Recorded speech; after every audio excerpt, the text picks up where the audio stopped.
Diego Simeone, the sideline prowler who turned Atletico Madrid into a football fortress. But has his brilliance turned into stubbornness, or is he still the genius Atletico needs? Simeone's reign has been nothing short of legendary and controversial. So here's the burning question. Is Simeone's tactical evolution proof of his genius, or a desperate attempt to stay relevant in a football world that's passed him by? Let's dive into the debate and unravel the enigma of El Cholo. Why would this move be beneficial for the player playing under someone like Diego Simeone? What he's done in the last 12 years, he took an underachieving club and made them champions. I think after watching Atletico Madrid, there are a misconception, wrong conception about the way he played. Diego Simeone. Diego Simeone. Diego Simeone. Simeone. Simeone. Que traza el club todas las temporadas para seguir creciendo como club, como viene creciendo hace 12 años.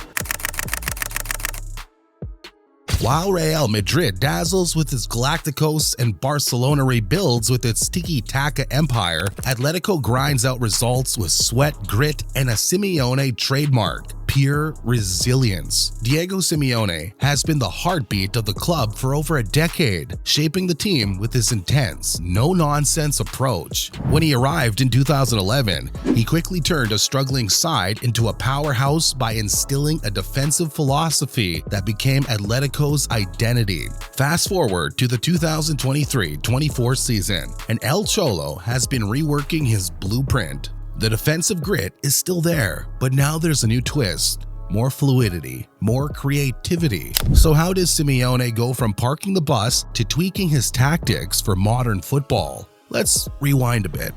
Simeone's early days at Atletico were defined by his famous 4-4-2 setup. It wasn't flashy, but it was devastatingly effective. Players like Diego Godin, Gabi, and Koke embodied the team's grit. Atletico was a fortress capable of frustrating even the best teams in the world. Who can forget their 2014 La Liga winning season, capped off with a gritty 1-1 draw at Camp Nou against Barcelona? Back then, Simeone's philosophy was simple: stay compact, hit on the counter, and outlast your opponent. But as football evolved, so did the challenges. Teams started to exploit Atletico's lack of possession and creativity in high-stakes matches. The 2020 Champions League loss to RB Leipzig was a wake-up call. Simeone's defense-first approach was starting to look outdated against modern, possession-based football. Fast forward to today, and we're seeing a different Atletico.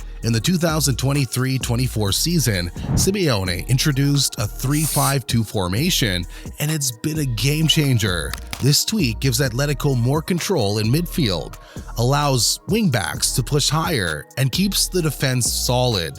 A perfect example? Well, the 3-1 win over Real Madrid in September 2023. That night, Alvaro Morata stole the show with 2 goals, but it was the team's seamless mix of defense and attack that stood out. It was classic Simeone, but with a modern flair. The results speak for themselves. By January 2025, Atletico was riding high on a historic 13-game winning streak across all competitions. Yet the debate rages on. Should Simeone fully embrace a possession-based approach, or is sticking to his defensive DNA the secret to Atletico's success? One thing's for sure, Simeone's evolution isn't just about tactics. It's about finding that perfect balance between old-school resilience and modern innovation. And as always, he's doing it the Simeone way, on his own terms. Diego Simeone has always been a larger-than-life figure at Atletico Madrid, but what about the players under his wing? From Antoine Griezmann's electrifying runs to Koke's midfield mastery, Simeone's system has been both a stage and a cage for Atletico's stars. The 2023-24 season, with the arrival of talents like Julian Alvarez and Conor Gallagher, adds another layer to the debate. Is Simeone building a system to let his stars shine, or are his rigid tactics holding them back? Take Antoine Griezmann. Under Simeone, he's had to be everything at once: a goal scorer, creator, and even defender. It's a role few stars would embrace,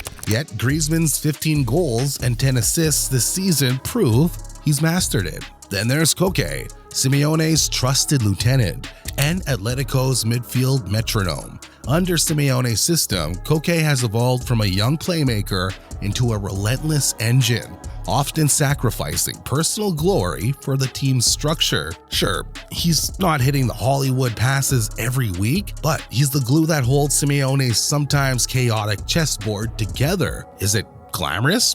No. Is it effective?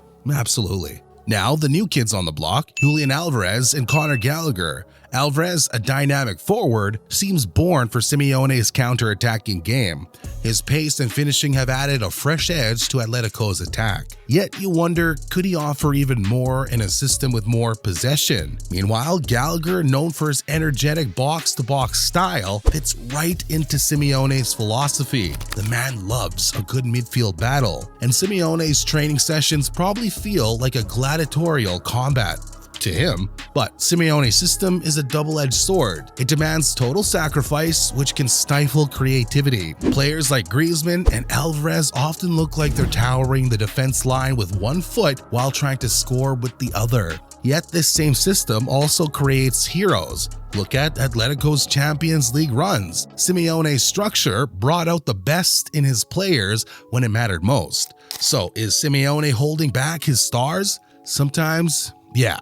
But he's also crafting warriors, not just footballers. And in a Simeone team, it's not about shining individuality, it's about surviving together. Diego Simeone has been at Atletico Madrid for what feels like 1,000 years. So, what's next? Are we finally seeing a new version of the team, or just more of the same but with a different haircut? Let's take a look at Atletico Madrid's current standing in La Liga and their performance in Europe and ask the burning question. Is Simeone's old school approach still enough to take on the heavyweights of modern football? In La Liga, Atletico remains competitive, but are they falling behind? As of January 2025, they're fighting for a top 4 finish, but it's clear they're not quite at the level of Real Madrid or Barcelona, who have embraced more fluid, possession-based styles of play. In their recent encounters, it's been a familiar story. Against Real Madrid, Atletico's defense held firm,